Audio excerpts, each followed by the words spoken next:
തൃശൂർ പാട്ടുരാക്കിലിൽ ഓടിക്കൊണ്ടിരുന്ന കാറിന് തീപിടിച്ചു. ഇന്ന് വൈകുന്നേരം 6:30യോടെയാണ് സംഭവം.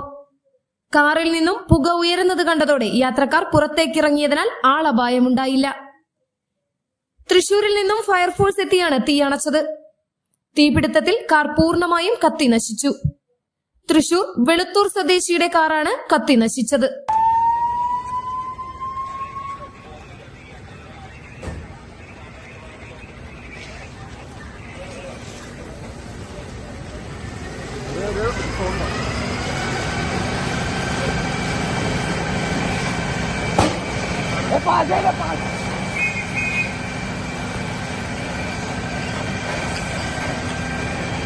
ഹലോ, അവിടെ ഉണ്ട് ഇപ്പൊ തീയാണ് സ്വന്തം ഫയർഫോഴ്സ്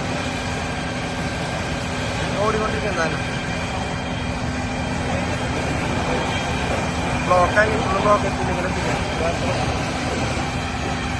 അതറിയില്ല. ഞാൻ വിളിച്ചപ്പോൾ ഞാൻ വിഷു കൊണ്ടിരിക്കുന്നത്.